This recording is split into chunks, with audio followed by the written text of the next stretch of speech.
Buen día, hermanos. Vamos a comenzar en esta mañana y vamos a orar al Señor para comenzar con nuestra clase del día de hoy. Si los hermanos que están allá afuera pueden entrar o guardar silencio, les agradecemos. Oremos al Señor, hermanos. Santo Dios, Rey de gloria y majestad, en esta mañana te damos gracias por tu inmenso amor, por tu inmenso cuidado y por tu gran misericordia. Te pedimos, Señor, que en este glorioso día tú puedas alumbrar nuestra mente y nuestro corazón con la luz de la palabra, que pueda ser, Señor, una llama que nos lleve a amar a Cristo como nunca antes lo hemos amado, Señor. Por favor, permítenos dedicarnos a la adoración de tu santo nombre de manera pública, así como también de manera privada en nuestro reposo, Señor. Que tú seas glorificado en todo lo que hemos destinado a hacer en esta mañana, Señor, y que podamos ser edificados por tu palabra, que aquellos que no te conocen, Señor, puedan venir al conocimiento de ti a través del estudio de esta bendita palabra. En el nombre de Jesús oramos. Amén y amén. Gloria al Señor. Bienvenidos, hermanos. Bienvenidos a todos. Nos alegramos mucho de que puedan estar acá. Los hermanos de membresía pueden pasar a sus clases. Vamos entonces, mis hermanos, a dedicarnos a estudiar en esta mañana, continuar con el estudio de algunas clases que son fundamentales para nuestra fe y para el entendimiento de la vida cristiana. En la lección pasada respondimos a la pregunta cómo una persona que ha escuchado el Evangelio, que ha creído, que ha obedecido al mensaje del Evangelio, que ha sido justificada y se ha convertido en un discípulo de Cristo, cómo tal persona puede tener una seguridad bíblica de su salvación. Y respondimos a través de dos afirmaciones. La primera es que la Biblia nos dice que es posible, es real poder tener una seguridad de la salvación aquí y ahora en nuestras vidas. Y la segunda es que la Biblia nos dice las tres maneras básicas en las que nosotros podemos tener esa seguridad de la salvación. Y hablamos que era así como un trípode. El trípode necesita las tres patas para poder separar. Si le falta una pata, ya el trípode ya no se puede sostener. Y esas tres columnas o esas tres bases en las que se sostiene nuestra seguridad de la salvación es primeramente la justicia de Cristo, que ha sido imputada a nosotros por el Espíritu Santo. En segundo lugar, la obra interna del Espíritu Santo en nuestros corazones, que tiene una manifestación externa en nuestras actitudes y en nuestro comportamiento como cristiano. Y en tercer lugar, el testimonio del Espíritu Santo de que somos hijos de Dios. Solo para hacer una aclaratoria de la clase anterior, yo mencioné que ahora que somos hechos hijos, ya no somos más pecadores, pero en el contexto en cómo dije esa frase, es que ya el pecado no nos define, ya el pecado no gobierna nuestra vida, ya el pecado no controla nuestra vida, sino que es el Espíritu Santo, es el Señor Jesucristo. No estamos definidos por el pecado, sino que estamos definidos por la obra salvífica de Cristo. Y en ese contexto ya no es más el pecado el que define nuestra vida. Así que eso vimos en la clase pasada, cómo podemos tener seguridad de la salvación. El día de hoy vamos a ver cómo persevera el cristiano en su vida, ahora que está seguro de su salvación, a través de la santificación y la comunión con Dios. El cristiano que ha escuchado el evangelio verdadero, que ha creído, que ha obedecido a este mensaje y que ha sido justificado por Cristo, se ha convertido en un discípulo de Cristo y está seguro bíblicamente de su salvación, tiene un compromiso permanente, mis hermanos, de vivir en santidad y en comunión con Dios. Y esas son los dos elementos principales que vamos a tratar en nuestra clase del día de hoy. La santificación y la comunión con Dios, como una está concatenada con la otra. Ahora, cuando hablamos de estas cosas, de la santificación y de la comunión con Dios, ¿por qué eso es importante? Creo que por dos razones. La primera es que cuando el hombre cayó en pecado, allá en el huerto, perdió el estado natural con el que había sido creado de santificación y comunión con Dios. Desde el momento en que el hombre peca, su relación con Dios no fue igual. Ahora el hombre se esconde de Dios y como consecuencia de ese pecado, fue echado del lugar de la comunión perfecta que tenía con Dios. Sí, cuando el hombre pecó, nos dice la Biblia, ¿verdad? En el relato de Génesis, que Dios paseaba por el jardín y el hombre no estaba por ningún lado y lo llamó y no respondía y resulta que el hombre estaba escondido. No porque se pudiera esconder de la presencia de Dios, sino que nos evidencia lo que había en su corazón. No quería relación con Dios. ¿Por qué? Por el poder del pecado, por la culpabilidad del pecado, eso lo alejaba de Dios. Y Dios ya sabía. Entonces, después de que cae en pecado, su relación, su comunión con Dios, se mira quebrantada y es expulsado de ese lugar de la comunión con Dios. Así que mientras un hombre permanezca muerto por el pecado, tal hombre está alejado de Dios y es enemigo de Dios, es hijo de ira y es hijo de perdición, nos dice Efesios 2.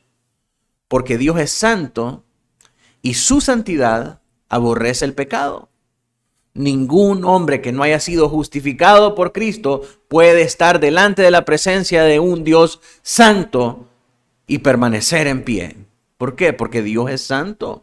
Dios aborrece el pecado. Mientras un hombre esté en pecado, no puede estar delante de la presencia del Señor y no quiere dejar su pecado para acercarse a Dios tampoco. Entonces, el pecado es un gran obstáculo, mis hermanos, para acercarnos a Dios y para recuperar esa comunión que teníamos con Él en el estado primigenio del hombre. Y entonces, ¿cómo recuperamos esa comunión? ¿Cómo recuperamos eso que perdimos? Gracias a la obra de Cristo al salvarnos y del Espíritu Santo al regenerarnos, al darnos un nuevo nacimiento y aplicar esa justicia de Cristo, esa justicia que Cristo ganó a través de la obediencia perfecta de la ley y aplicarla a nosotros para presentarnos justos delante del Padre, ahora somos declarados inocentes y somos reconciliados con Dios por medio de aquella acción legal que estudiamos, que es la justificación. Ya no somos más culpables, ahora Dios nos mira santos. Cuando creemos en Cristo, Dios nos mira justos y santos y nos recibe como hijos, nos adopta como sus hijos y entonces, hasta ese entonces, nuestra comunión es restaurada con Él. Esta comunión que ahora tenemos con Dios implica rechazar las cosas que Él aborrece y amar las cosas que Él ama, para que podamos estar continuamente, para que podamos estar de una manera perpetua en comunión con Dios. ¿Qué significa estar en comunión con Dios? Que amamos lo que Dios ama y aborrecemos lo que Dios ama.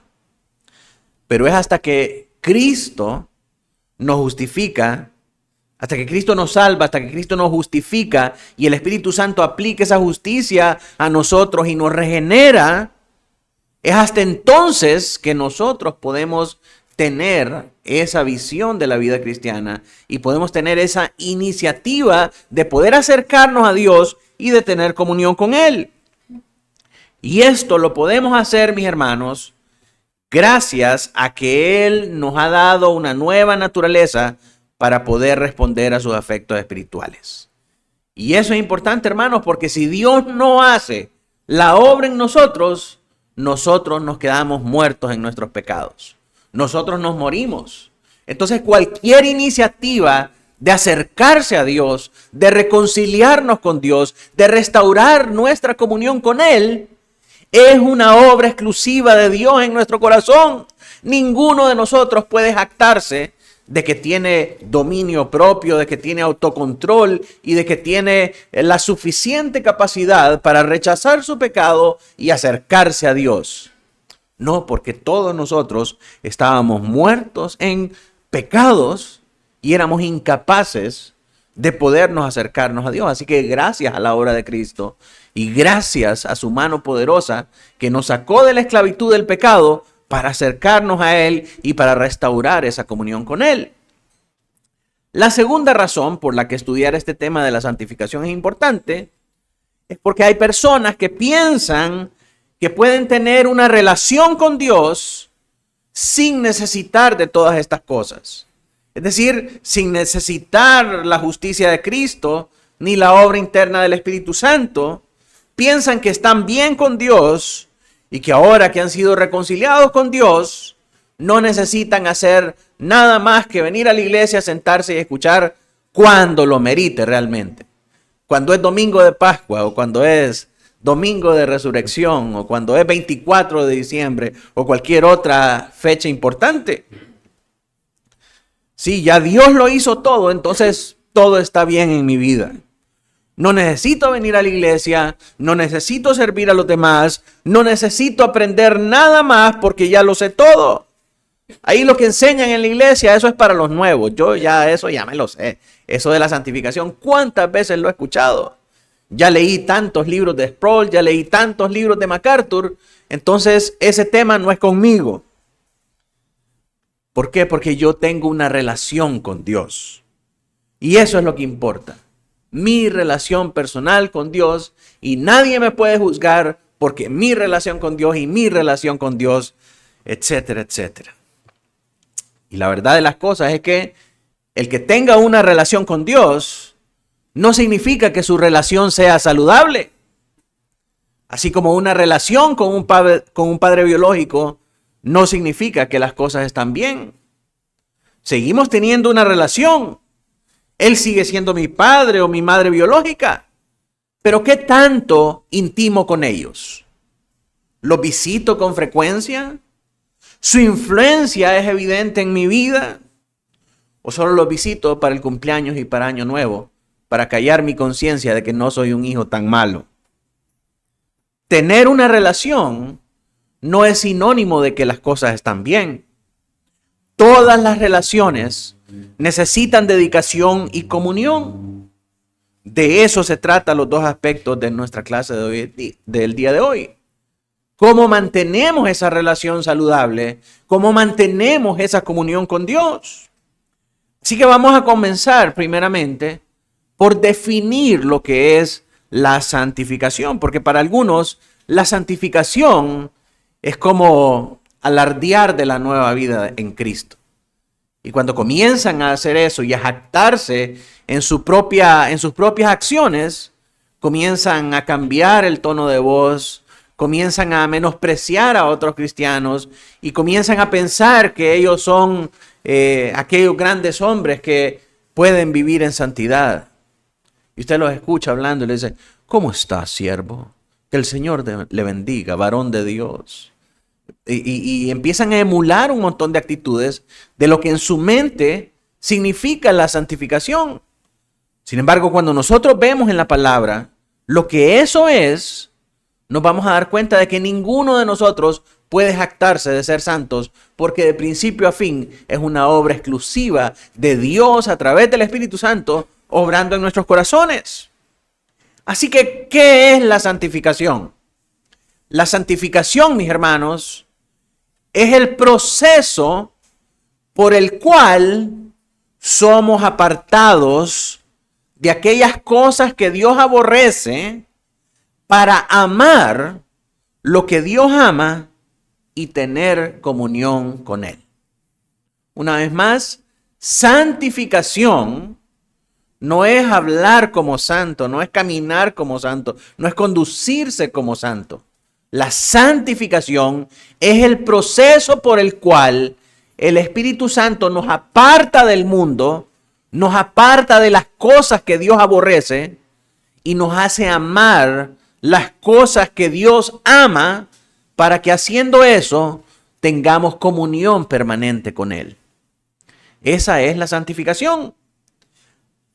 Al igual que la justificación, al igual que el llamamiento eficaz, esta santificación, como dijimos, depende exclusivamente de Dios y es el resultado de la justificación.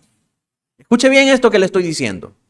Cuando Dios nos declara justos en el cielo, a través de esa obra legal, Dios nos declara justos porque el sacrificio de Cristo fue suficiente, fue perfecto, pagó nuestros pecados, entonces somos justos delante del Padre.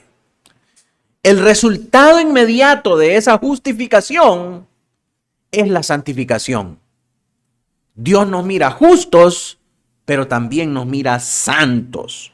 Somos santos delante de Él por la obra de Cristo que nos santificó. Cristo nos separa del mundo para Él. El Espíritu nos inserta en Cristo y ahora somos justos y somos santos. Así que la santificación se da en dos instancias. Una celestial o espiritual y otra terrenal. La instancia celestial o espiritual es esa identidad espiritual que nosotros tenemos. Que somos santos porque Jesús nos hizo santos. Nos limpió de toda inmundicia de pecado. Nos presentó delante del Padre puros y sin manchas. A esto, mis hermanos, los teólogos le llaman santidad posicional. Y habla de que somos santos porque estamos insertados en Cristo. ¿Sí? Esa es nuestra identidad celestial y espiritual. Cuando vemos que el Señor habla a las iglesias, los llama santos, los santos en la iglesia de Corintios, los santos en la iglesia de Filipos, los santos aquí, los santos allá. Si nos llamara a nosotros que estamos aquí en la iglesia como miembros, justificados por la sangre de Cristo, nos llamaría también santos. Pero cuando nos vemos alrededor y pensamos y vemos nuestros comportamientos, vemos los problemas y los pecados con los que batallamos, decimos nosotros, ¿cómo es posible de que la Biblia pueda decir que somos santos? Que somos su pueblo santo. Si somos más pecadores, si somos más cachudos, diría alguien ahí, si somos más cachudos que cualquier otro hermano. O sea, tenemos los mismos problemas. Claro, no nos dejamos vencer por ellos, combatimos contra esas cosas, nos apartamos de esas cosas porque queremos agradar a Dios. Pero en cierta medida nos siguen afectando por nuestra naturaleza pecaminosa. Y entonces, ¿cómo es que Dios nos dice santos? Porque esa es nuestra identidad en Cristo. Es una identidad celestial, es una identidad espiritual, es el resultado definitivo de la obra de Cristo al final de este mundo. ¿Sí? Cuando nosotros muramos, vamos a ser santos porque Cristo pagó por nosotros, Cristo nos santificó. Entonces, cuando la Biblia dice santos, está hablando de nuestra identidad espiritual. Somos santos porque estamos en Cristo. Ahora, la instancia terrenal de esta santidad o de esta santificación es nuestra lucha constante contra el pecado remanente para lograr santificarnos por amor a la comunión con Dios. Si ahora amamos a Cristo, aborrecemos nuestro pecado, vemos nuestra vida y nos dolemos a causa de las cosas que nos afectan y como nuestra incapacidad de poder amar plenamente a Cristo. Nuestro pecado nos aleja de Él y quisiéramos estar más cerca de Él. Esa es nuestra realidad. Amamos la comunión con Dios, amamos estar en comunión con Dios, pero necesitamos hacer algo acerca de nuestro pecado. Esa iniciativa en nuestro corazón de dejar las cosas que el Señor aborrece y amar las cosas que el Señor ama, es a lo que los teólogos llaman santidad progresiva. Y esto da una idea de continuidad y de progresión. Estamos continuamente avanzando y progresando en poner a muerte nuestros pecados para poder amar a Dios y poder tener comunión con Él. Entonces, en resumen, somos santos. La Biblia nos llama santos porque estamos insertados en Cristo. Sí, esa es una situación que obedece a nuestra identidad y a nuestra realidad espiritual, pero en nuestro día a día seguimos batallando con el pecado. Estamos lejos de ser santos. Pero la obra de Cristo en nuestros corazones, a través de la justificación y a través de esa santidad que tenemos en Cristo, nos hace ir apartándonos de nuestro pecado para acercarnos más a Dios. Y esa es la santificación progresiva. Con eso tratamos aquí en la tierra. La diferencia es que mientras una ya ha sido completada, la otra todavía es una obra en proceso. Así como nuestra identidad celestial y nuestra realidad temporal. Cuando estudiamos los miércoles el libro del Apocalipsis, nos damos cuenta que esta es una realidad que se contrasta continuamente en la Biblia. Vemos por un lado la mujer en el cielo que está siendo protegida por Dios, y vemos en la tierra la mujer en el desierto que está perseguida, que está siendo perseguida por el dragón. ¿Sí? Vemos entonces que una cosa es nuestra identidad espiritual y otra cosa es la realidad terrenal, las cosas que tenemos que pasar aquí en la tierra. Aunque espiritualmente ya Dios nos mira sentados en lugares celestiales, usted ahorita está sentado aquí en la iglesia, está sentado en la silla de la iglesia. Pero sabemos que cuando Dios nos dice eso, está hablando acerca de nuestro destino final, nuestro destino definitivo. Y a causa de ese destino definitivo, usted está aquí luchando todos los días para poder llegar allá, a esa meta que el Señor ha puesto delante de usted. Que es esa santidad plena, esa santidad total, esa santidad definitiva.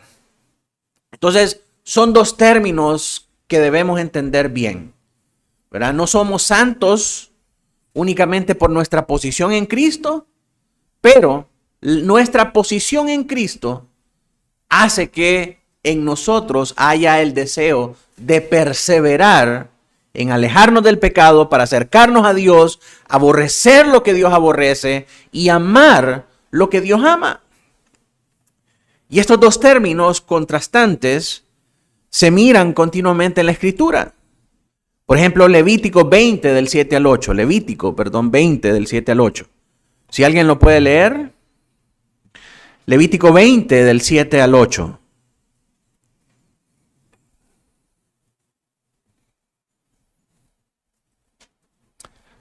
Alguien que vaya buscando también, 1 Corintios 6:11. Otra persona que busque 1 Tesalonicenses 4 del 7 al 8. Y alguien que busque 1 Corintios 1:2. Léalo.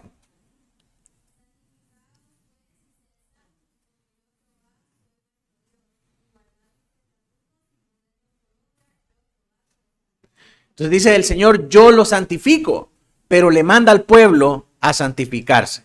Entonces alguien podría decir, hay redundancia o hay error ahí en la Biblia, porque los está mandando a santificar, pero al mismo tiempo dice, yo soy el que los santifico.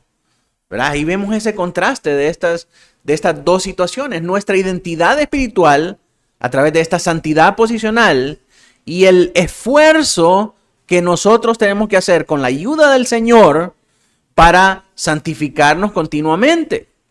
A eso es lo que llamamos o con lo que nos referimos cuando decimos santificación progresiva. Primera de Corintios 6:11. ¿Alguien lo tiene?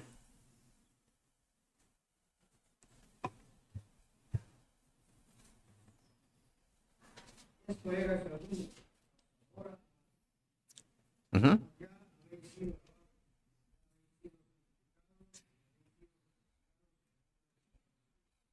Amén. Amén. Este verso nos habla acerca de la santificación. Después de haber dicho lo que eran muchos en la iglesia de Corintios, adúlteros, fornicarios, borrachos, ladrones, indecentes, inmorales, que se acuestan varón con varón, de todas las cosas, dice, esto erais, pero ahora han sido primeramente justificados en el nombre del Señor. Y a causa de que han sido justificados, entonces ahora pueden ser santificados. ¿Sí? La justificación produce en nosotros esta santificación que es por medio del Espíritu Santo, no un esfuerzo humano de nosotros. Claro, es nuestra obra, es algo que nosotros hacemos, pero de principio a fin está impulsado por el Espíritu Santo. Entonces aquí se identifica claramente que esta justificación trae como resultado este deseo de ser santificado. Primera de Tesalonicenses 4:7.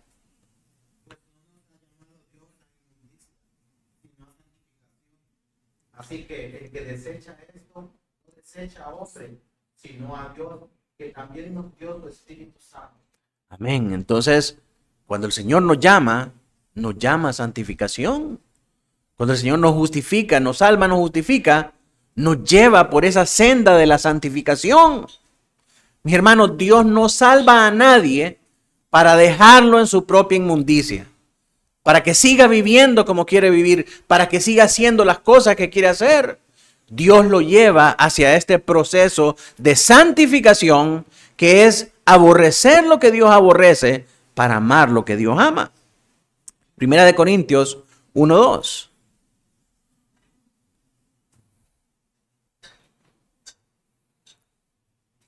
A la iglesia de Dios que está en Corinto, a los santificados de Cristo Jesús, llamados a ser santos, con todos los que en cualquier lugar invocan el nombre de nuestro Señor Jesucristo, Señor de ellos y nuestro.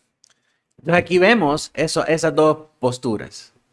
A los santificados en Cristo Jesús y por otro lado, llamados a ser santos.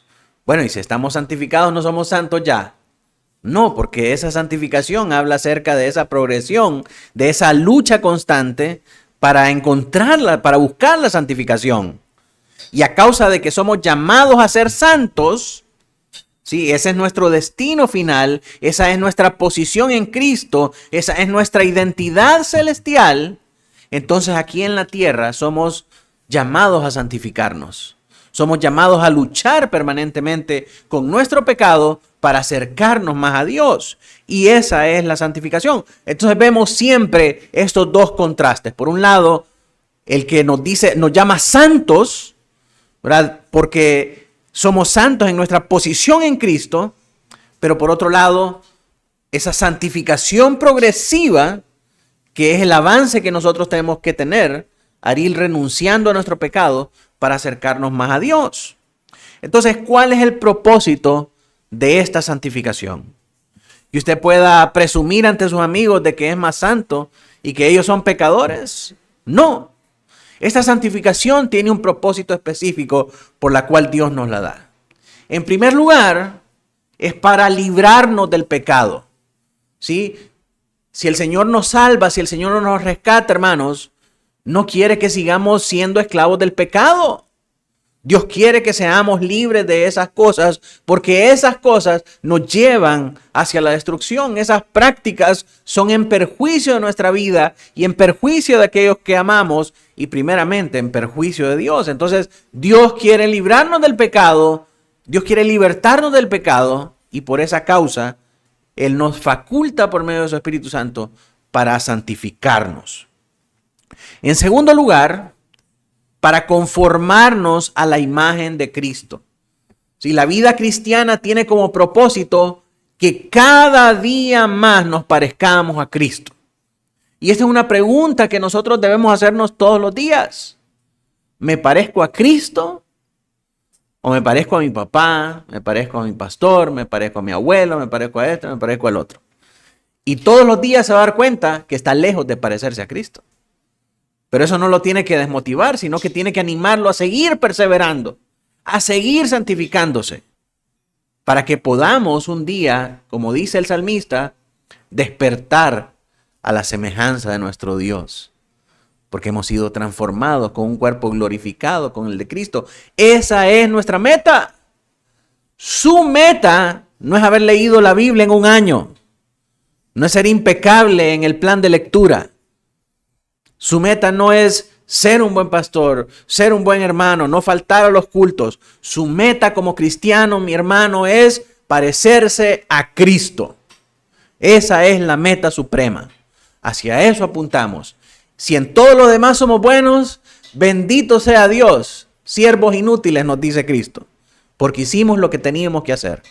Lo que el Señor nos dijo que hiciéramos, eso estamos haciendo. Pero no podemos conformarnos con ser buenos cristianos, obedientes y que cumplen con todo. Tenemos que buscar, tenemos que aspirar a ser como Cristo, a ser conformados a la imagen de Cristo.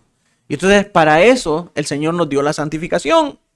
Entonces, para liberarnos del pecado, para conformarnos a la imagen de Cristo y en tercer lugar, para luchar permanentemente contra el pecado. No para acomodarnos a él, no para domesticarlo como nuestro pecado favorito, sino para que luchemos contra él. Entonces, estos son los tres propósitos con los que el Señor nos da la santificación. Librarnos del pecado, conformarnos a la imagen de Cristo y llevarnos a luchar continuamente con el pecado para no acomodarnos a él.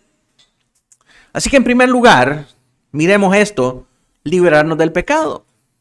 Cuando somos constituidos en nuevas criaturas, Dios nos liberta de la esclavitud del pecado, Dios nos liberta de la culpa del pecado y nos liberta del poder del pecado para que podamos andar en una vida nueva. No en los mismos pecados que cometíamos antes. Porque si venimos a Cristo, pero seguimos haciendo las cosas que hacíamos antes, no hemos sido verdaderamente salvos. Seguimos estando presa de esos mismos pecados. Primera de Corintios 1, del 26 al 31.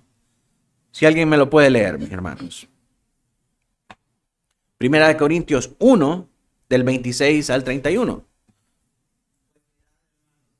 Vuestra vocación, que no sois muchos sabios en la carne, muchos poderosos, sino que lo necio del mundo escogió Dios para avergonzar a los sabios, y lo débil del mundo escogió Dios para avergonzar a los fuertes, y lo vil del mundo y lo menospreciado escogió Dios, y lo que no es para deshacer lo que es, a fin de que nadie se jacte en su presencia, mas por él estáis vosotros en Cristo Jesús, el cual nos ha sido hecho por Dios sabiduría, justificación, santificación y redención. ¿Para qué? Como está escrito, el que se gloría, gloríese en el Señor. Amén. Dice, el que se jacte, no se jacte en su poder. Porque ninguno de nosotros era digno de poder hacer estas cosas, sino que lo más vil y menospreciado escogió Dios para avergonzar a los soberbios. Entonces dice, el que se gloría, gloríese en que está en Cristo. Porque en Cristo ha sido hecho por nosotros sabiduría, justificación, santificación y redención. En otras palabras, en Cristo hemos recibido nosotros esta sabiduría de Dios para pensar como Dios, para sentir como Dios, para amar las cosas que Dios ama, para aborrecer las cosas que Dios aborrece. Hemos sido justificados y hemos recibido esta santificación en Cristo. Entonces, si nos vamos a gloriar, debemos gloriarnos en el Señor. No en nuestra capacidad para hacer las cosas, no en nuestros pecados, sino que en esta habilitación que Dios nos ha dado por medio de Cristo para poder apartarnos de nuestro pecado y acercarnos más a Dios. Si nuestros pecados todavía nos dominan, es justo preguntarnos, ¿de qué nos salvó Dios? ¿De qué nos salvó Dios si todavía estamos siendo presas de esos pecados? La santificación es la manera en la que nosotros andamos en esa vida nueva que hemos recibido de parte de Dios. De hecho, la santificación es lo que significa andar en esta vida nueva. En segundo lugar, conformarnos a la imagen de Cristo. Romanos 8:29, si alguien puede leerlo. Luego alguien que busque 2 Corintios 3:17 y 18 y alguien Efesios 4:13.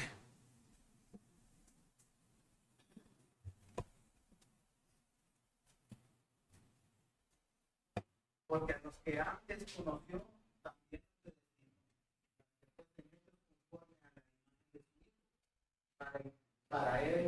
para que él sea el primogénito entre muchos. Amén.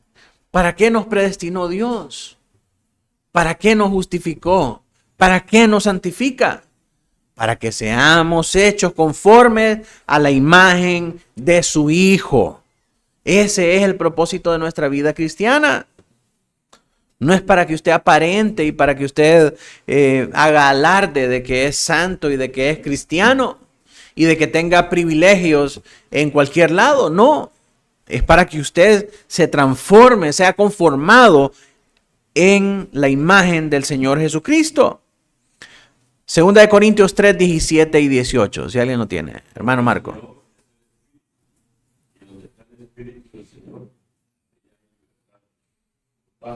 Nosotros todos, mirando a cara descubierta como espejo de la gloria del Señor, somos transformados de gloria en gloria en la misma imagen, como por el Espíritu. Amén. Este pasaje lo utilizan algunos carismáticos para decir, donde está el Espíritu hay libertad. Y entonces, si el Espíritu está aquí y hay libertad, podemos hacer el relajo que nosotros querramos aquí en el templo. Y no está hablando de eso. Si usted mira ese pasaje en contexto, lo que está diciendo acerca de la libertad que trae el Espíritu es libertad en cuanto al pecado. Si el Espíritu del Señor está presente en su vida, el Espíritu Santo lo va a libertar del pecado que lo mantiene atado, que lo mantiene prisionero. ¿Para qué? Para que sea conformado a la imagen de Cristo. Y eso es lo que dice en el siguiente versículo, después de hablar de esa libertad en el Espíritu, para que nosotros podamos, como con cara descubierta, ver como en un espejo la misma gloria de Dios en nosotros. Esa es una manera poética de decir que seamos transformados a la imagen de Cristo. Como que si nos viéramos en un espejo y en ese espejo lo que vemos es a Cristo. ¿Usted ya alcanzó eso? Cuando se mira en el espejo en la mañana que se está lavando los dientes, ¿mira a Cristo? ¿O se asusta cuando se mira? Mis hermanos, si cuando se mira al espejo no mira a Cristo, no hemos alcanzado la meta. No hemos alcanzado la meta.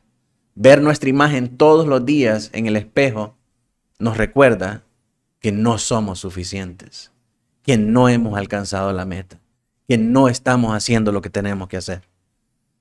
Tenemos que depender más del Espíritu Santo, tenemos que santificarnos más. ¿Cómo es Cristo? ¿Cómo es el rostro de Cristo? No lo sabemos.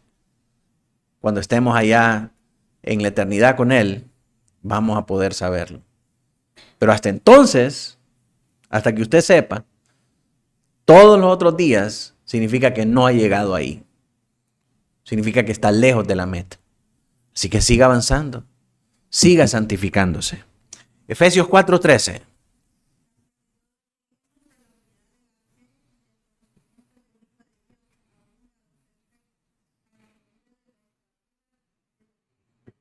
Sí, Pablo pone ahí a los efesios la barra hasta donde tenemos que llegar. ¿Cuál es? La estatura de la plenitud de Cristo. Así que mis hermanos, nuestra santificación no está terminada hasta que lleguemos ahí. Todos los días tenemos que santificarnos. Pero Dios, gracias hermanos, que esa libertad que tenemos en el Espíritu y esa justificación que Dios nos ha dado, nos faculta a nosotros para seguir progresando, para seguir avanzando en esa santificación. En tercer lugar, la lucha permanente contra el pecado. La santificación es en esencia y por definición, hermanos, guerra espiritual. Guerra espiritual. ¿Por qué? Porque le estamos declarando la guerra al pecado. La gente quiere andar ahí entreteniéndose, guerreando contra las cosas que no pueden ver, cuando todavía tienen problemas con las cosas que sí pueden ver en sus vidas. Todavía tienen el problema con la lujuria, todavía tienen problema con el enojo, todavía tienen problema con el pecado diariamente. Pero quieren andar ahí combatiendo contra espíritus territoriales y esto y el otro, cosas que no ven. Y las cosas que sí miran en su propia vida, esas no las ataca, esas no las combate. Y quiere ir a combatir lo que no mira. Entonces la santificación en esencia es guerra espiritual. Le hacemos guerra a nuestro propio pecado cuando nosotros nos ocupamos en santificarnos cada vez más para Dios. ¿Usted quiere aprender guerra espiritual? Aprenda a lidiar con su pecado. Aprenda a hacer morir su pecado. Esa es la verdadera guerra espiritual. La santificación nos lleva entonces a guerrear con las cosas que aún tratan de mantenernos atados y en una vida de desobediencia. Pero el hombre de Dios, el hombre que ha nacido de nuevo, el hombre que ha sido justificado por Cristo, lucha para liberarse de estas cosas. Gálatas 5:16. Si alguien lo puede leer, por favor.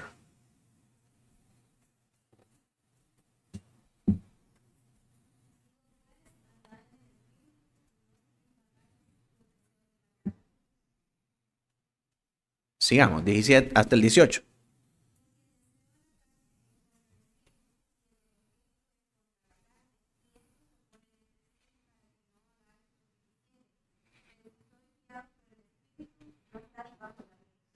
Entonces el Espíritu nos lleva a través de la nueva vida en Cristo para combatir los pecados que hay en nuestro corazón. Y esa es la esencia de la guerra espiritual. Ahora, la guerra espiritual tenemos que entender, hermanos, que no se hace de manera física. No se hace flagelando nuestro cuerpo. No se hace mutilándose cualquier parte del cuerpo como hacen muchos monjes ahí en esa cultura monástica. No, eso no es guerra espiritual. O como muchos carismáticos que le dicen, y saque su machete, que aquí se va a guerrear, ¿verdad? Y empiezan a hacer un montón de acciones y tonterías físicas que no tienen absolutamente ninguna relevancia en la guerra espiritual. Como dijimos, la guerra espiritual es tratar con nuestro propio pecado. ¿Cómo la peleamos? No la peleamos mutilándonos, no la peleamos flagelándonos, no, la peleamos dependiendo de Dios, aferrándonos a Dios, buscando de Dios, apartándonos de las cosas que nos apartan de Dios, amando más a Dios y dependiendo más de Él.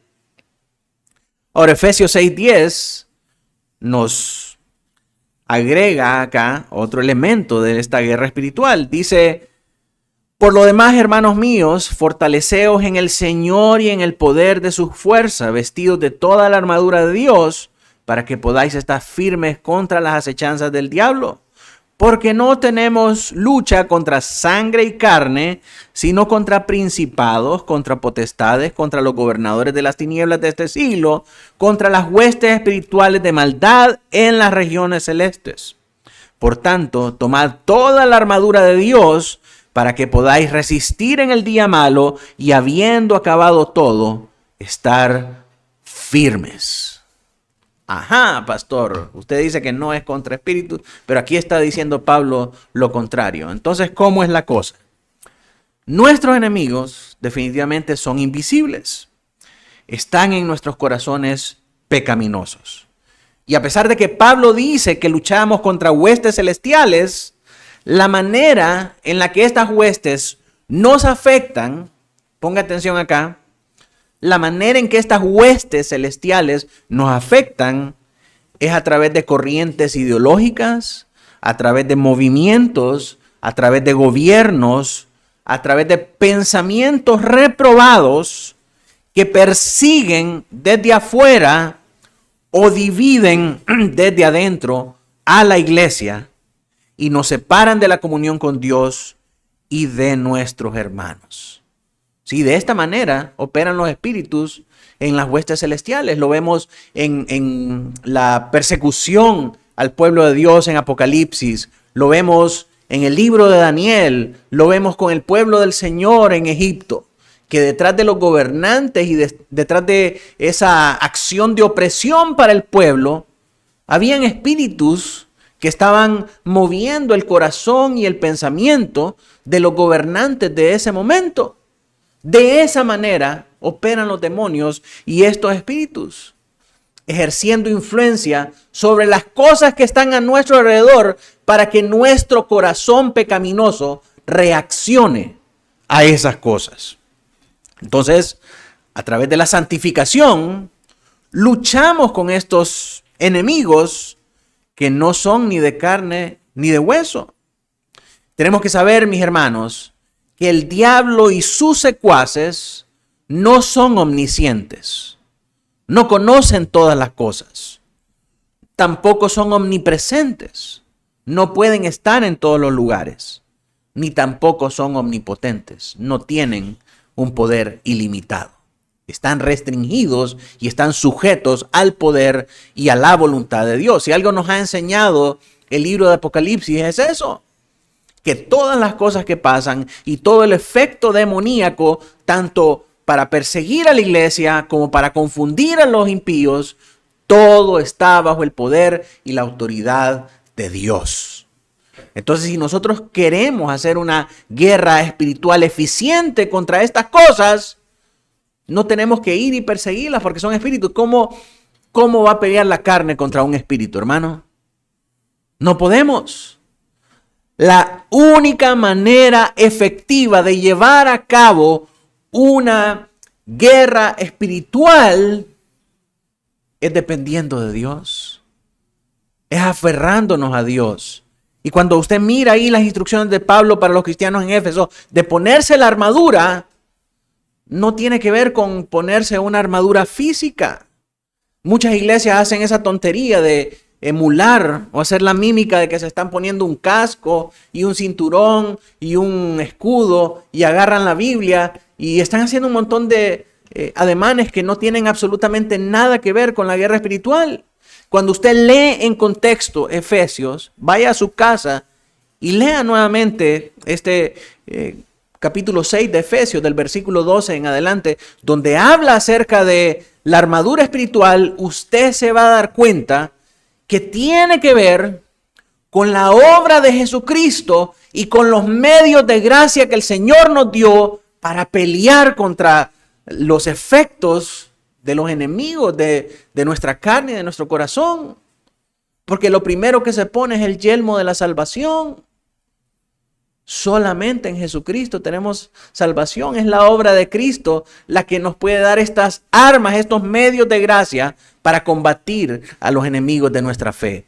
Entonces, la armadura del cristiano es un elemento didáctico, es un elemento pedagógico que utiliza Pablo para hacernos entender que cualquier victoria que nosotros querramos tener sobre las huestes del mal proviene en primer lugar de la obra de Cristo. Fuera de la obra de Cristo no puede haber victoria sobre estas cosas espirituales. Es la obra de Cristo la que nos va a dar la victoria. Y en segundo lugar, por la obra de Cristo recibimos los medios de gracia que nos llevan a depender más de Dios para que sea Dios el que ponga nuestros enemigos bajo el estrado de sus pies. Esa es la guerra espiritual. No es andar limpiando los aires, no es andar echando aceite por todos lados, no es andar haciendo todo tipo de tonterías. ¿Cómo es posible la santificación? Aunque es algo que nosotros hacemos y es algo por lo que somos responsables delante de Dios, Es algo que Dios hace en nosotros. Filipenses 2 del 12 al 13. ¿Quién lo lee? Filipenses 2 del 12 al 13.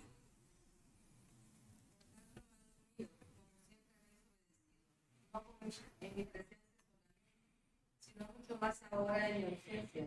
Ocupaos en conservación y en temor eterno, porque Dios es el que vosotros producen hacer querer como el hacer por su buena voluntad. Dios es el que produce en nosotros el querer como el hacer. Y aunque la santificación es algo que nosotros tenemos que hacer y es algo por lo que Dios nos va a pedir cuentas, somos responsables ante Dios de estar perseverando en santificación. Es algo que solamente Dios puede hacer en nuestros corazones. Pero por cuanto conocemos a Dios, por cuanto tenemos el Espíritu Santo en nosotros, eso debería impulsarnos a nosotros a perseverar en esta santificación. Si alguien no está perseverando, quiere decir que no tiene el Señor en su corazón todavía. Porque Él pone el querer como el hacer para su buena voluntad. Si una persona no tiene la voluntad de buscar esta santificación, es porque no ha sido todavía regenerada. ¿Cómo es posible la santificación entonces? A través de la obra del Señor. Si el Señor ya hizo la obra en nosotros, nosotros vamos a tener la iniciativa y el deseo de continuar santificándonos día con día. Ahora, ¿cómo se lleva a cabo la santificación? Y con esto vamos a ir terminando. ¿Cómo se lleva a cabo la santificación? Juan 17, del 17 al 20.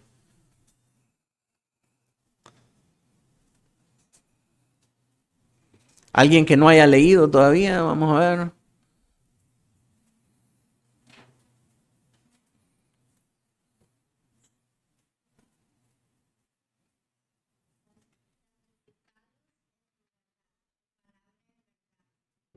Me enviaste al mundo a tus llevos enviada al mundo.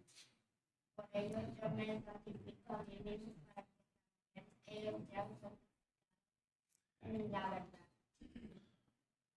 20.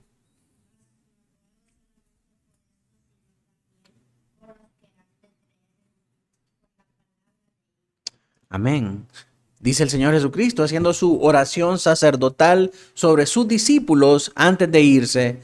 Le pide al Padre, santifícalos en tu verdad. Tu palabra es la verdad. Entonces, ¿qué nos santifica? La palabra de Dios. Si alguien quiere buscar la santificación, si alguien quiere perseverar en esa santificación, si alguien quiere hacer guerra espiritual eficiente, ¿qué tiene que hacer? Ir a la palabra de Dios. Buscar más, leer más la palabra de Dios, para que la palabra de Dios lo santifique en la verdad. Pero cuando mira todos esos movimientos que andan haciendo guerra espiritual, lo menos que tienen es palabra.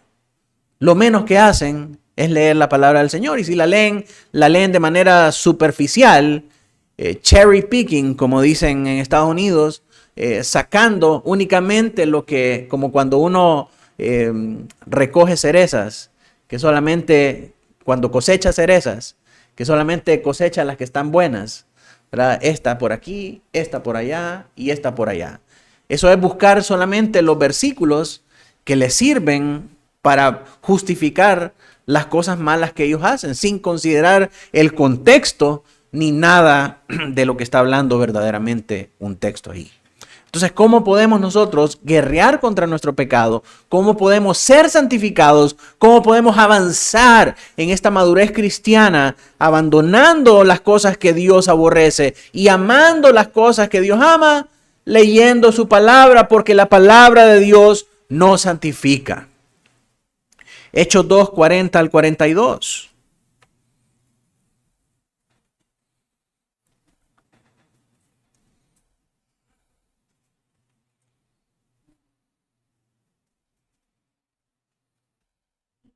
Muchas palabras que explicaban y exhortaban diciendo, sed salvos de esta perversa generación. Así que los que recibieron su palabra fueron bautizados y se añadieron a aquel día como 3.000 personas.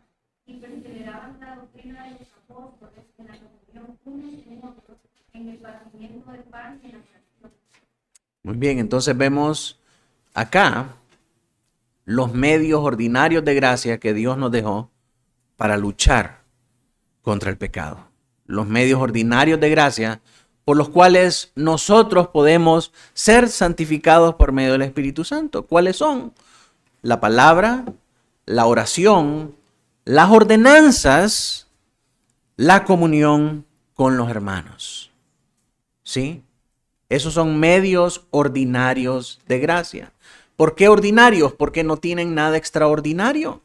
Cuando usted lee la palabra del Señor, el Señor habla a través de su palabra, el Espíritu Santo transforma su vida, transforma su corazón a través de esas verdades que usted está leyendo. La oración nos comunica directamente con Dios, nos ayuda a estar en su presencia, nos ayuda a estar conscientes de que Él está alrededor de nosotros, de que Él nos escucha y nos ayuda a tener una relación saludable y una comunión armoniosa con nuestro Padre. Y Él ha prometido encontrarnos en la oración y en la palabra, pero también a través de las ordenanzas. Las ordenanzas, como hemos dicho en otras ocasiones, son la doctrina dramatizada, son la doctrina actuada. A través de las ordenanzas, nosotros vemos las verdades de la Escritura volverse realidad delante de nosotros, como que si estamos dramatizando las verdades del Evangelio, cobran vida para nosotros.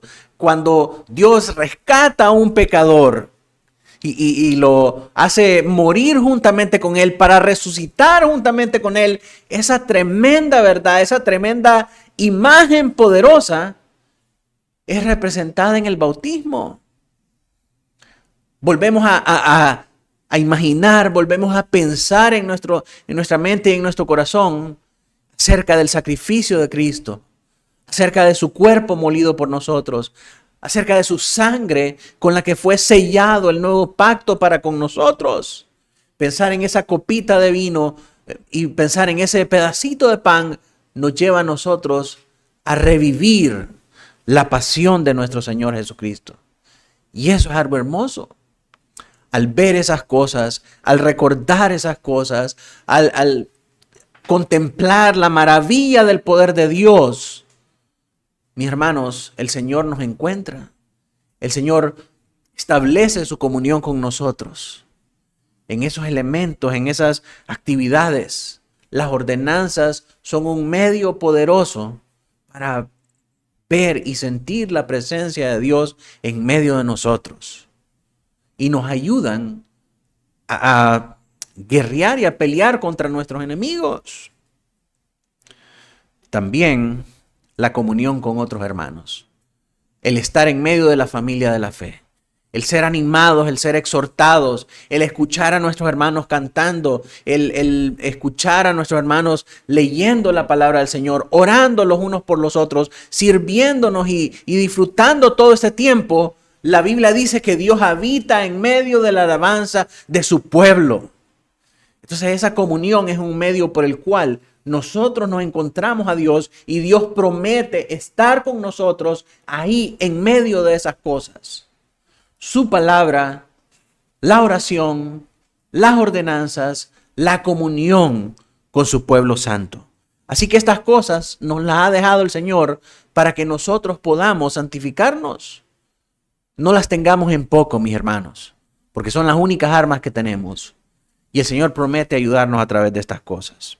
En conclusión, el cristiano verdadero que está seguro de su salvación no se jacta de ella, sino que persevera en su vida cristiana a través de la santificación. Y esto resulta en una comunión renovada continuamente con Dios. La santificación, aunque es un esfuerzo y una responsabilidad humana, es posible únicamente a través de Dios. La meta de la santificación es liberarnos del pecado, es conformarnos a la imagen de Cristo y es también llevarnos a luchar constantemente contra nuestros pecados. La manera en la que nosotros perseveramos en esta santificación es a través de los medios ordinarios de gracia, que son la palabra, la oración, las ordenanzas y la comunión con nuestros hermanos.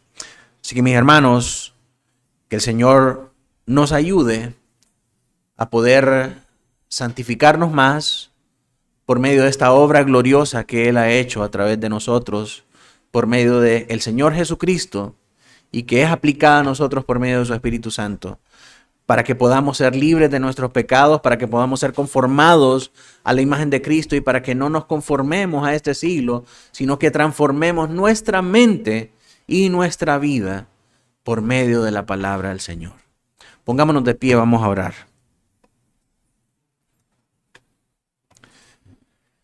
Señor Dios Todopoderoso, te damos gracias en esta mañana por hablar estas cosas a nuestros corazones, para llevarnos a recordar, Señor, nuevamente tus palabras y tus promesas, Señor, en las cuales tú nos has dicho que podemos encontrarte cuando te buscamos. Ayúdanos a aferrarnos, Señor, a estos medios para combatir eficazmente a aquellos enemigos de nuestro corazón, y que al hacerlo, Señor, podamos depender más de ti, podamos tener una comunión más profunda contigo, Señor, para que en el día menos pensado, en el día cuando tú lo decidas, Señor, podamos expresarte así como el salmista: en cuanto a mí, estaré contento cuando pueda despertar a tu semejanza. Permítenos, Señor, vivir estas cosas y amarlas por encima de todas las otras cosas que podemos amar en este mundo, Señor. Guíanos en Cristo a toda verdad y a toda justicia, para desechar el mal y para amar tu presencia, Señor.